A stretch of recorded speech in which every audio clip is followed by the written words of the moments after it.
Okay, 6A is the policy JFABC student transfers. Oh, yeah, we got pulled out. So 6B, policy JIH, student interrogation, searches and arrests, first reading. So what was the impetus for changing this? Was there a change in state law or federal laws or? Good afternoon. Good afternoon. How are you? Or did we just feel like these were better language? Yes, ma'am. So this was just a desire to clarify the policy to make sure it encompasses all the different types of searches that are happening. So previously, it only specifically mentioned reasonable suspicion searches, and we're looking to just capture that the random searches and blanket searches that we are currently doing in our schools are very clearly defined in the policy. So it really doesn't change anything in terms of procedures, it's just a matter of we want to make sure that what we have written corresponds with what we actually need to be doing. Yes, Is that ma'am. right? Yes, ma'am. Okay. So I have a question. When you say, looking at the new part, the edit part read, on the individuals, reasonable searches of individuals may be conducted by school personnel or school grounds, on school grounds, or at school-sponsored activities. But when I read that sentence, I'm wondering, are we speaking about identifying an individual for a search on a school ground or an event, or are we talking about searching the entire classroom of students or entire body of people or one person? I want to make sure I'm trying to make sure we're not singling out a person for a search. That would violate rights. Absolutely. But the policy, it doesn't say here. And I want to make sure we get that cleared up. Sure. So that next sentence that's in the is there in red, that comes straight from the primary Supreme Court case law Yeah, that reasonableness. dictates school searches. Determining So the it establishes that New Jersey versus TLO establishes what is reasonable when it comes to a school search, and so that kind of captures that nobody can be targeted without reasonable suspicion or unless there are these other protections in place. For example, if there's a random search, we have to be able to clearly show that it was scientifically random, that there's no possibility that a classroom was targeted or that an individual was targeted because we have these protections in place. So then why don't you include the language, under that second sentence, why not include reasonable suspicion or possible probable cause? Because the court he copied it from didn't say that. He said it was quoted from I a. understand, the court's not writing this policy here though. Okay. What I'm saying is when you have to follow the rule of law. yeah, and it would be, but I'm saying that when you narrow it down to, You can't add to the law. we're not adding, but I'm specifying. And what I'm saying is You that, specify with a law. Once the law is the law, you cannot change it. well, we don't make, You got a lawyer right there. we don't make laws in the policy, but hear me out. What is your question, Reverend Collins? My question is that, I understand what you're saying, that you just said the word, you said reasonableness of any search involves a determination of whether the search was justified. And whether, as conducted, it was reasonably related in scope to the circumstances that justified the interference in the first place. Right, so I think you're really speaking about then a person.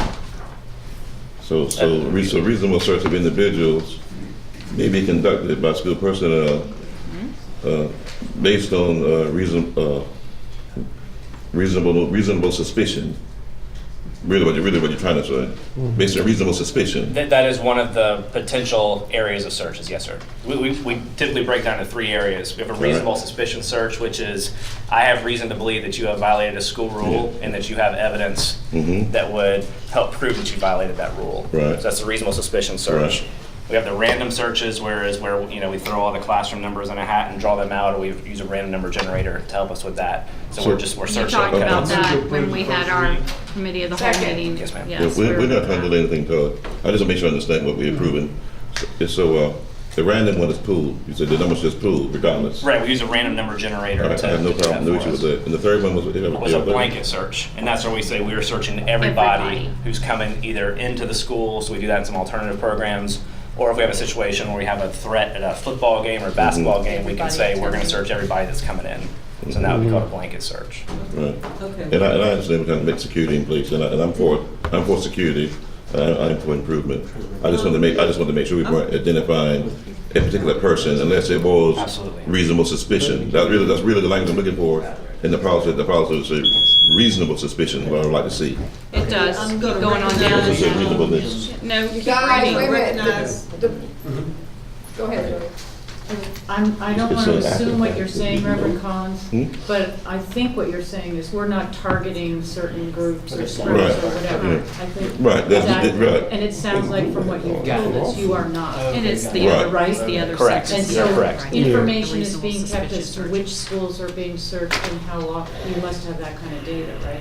Right, If so- one were to question that you were targeting certain groups. So when it comes to reasonable suspicion searches that are conducted every day in the schools, that information currently is not centrally managed. So for example, if an administrator walks into a restroom and smells cigarette smoke and finds a student in the restroom, they would conduct a reasonable suspicion search of that student and their Yes, that's belongings to reasonable. see Yes. if they had cigarettes or any Yes, sort of anything else. drugs.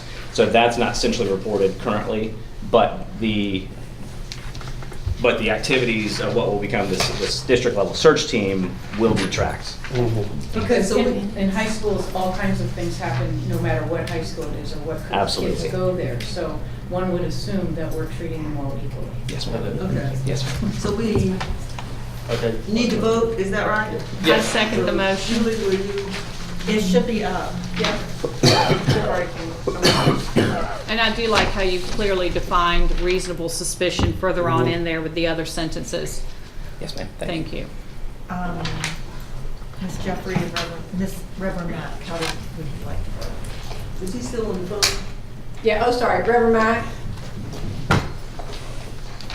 Reverend Mack, how do you vote for the policy JIH, student interrogation, searches, and arrests? Yes. Yes. Can I ask you one more question about the policy? We just voted on that. When you were having trouble, did you have a situation where you had need to come back and amend it if there's something called legally? Or do you see some potential liability? That's why you want to fix the wording on it today? What's going to move today? Sure, so the policies that's written now only talks about reasonable suspicion searches, Mhm.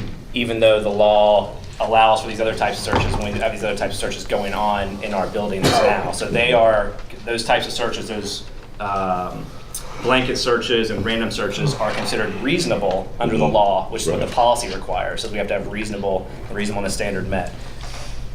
Bringing this forward just clarifies that the board and we as a district recognize clearly that these random searches and blanket searches are also reasonable. Okay, thank you. I have one more thing. So do you find, and I don't know how to know this, there's certain schools that allow certain behaviors and wouldn't contact you, whereas other schools would contact you for those kinds of searches? And I don't know how you. Maybe it's just, Probably can't answer that I'm either. sure you can't answer it, but that, Right, so I think that some schools let something slide, whereas others don't. or- Second thing y'all I voted mean, on schools here. aren't. you can never say no, right? You can never say it never happens. Yeah. I would say You might when not. our office is contacted is typically when there's something that's significant, or it could even be something that's beyond what the scope of the Okay. administration feel that they're Yeah, able 'cause to they deal handle. with stuff themselves. Right, so if you might have an administrative team that's dealt with something before and feels more comfortable with that, whereas it Yeah. could be a new type of situation in another school where they would reach out to us. Okay. Thank you. Yes, ma'am. Okay, Tom. Okay. Thank you very much. Next time.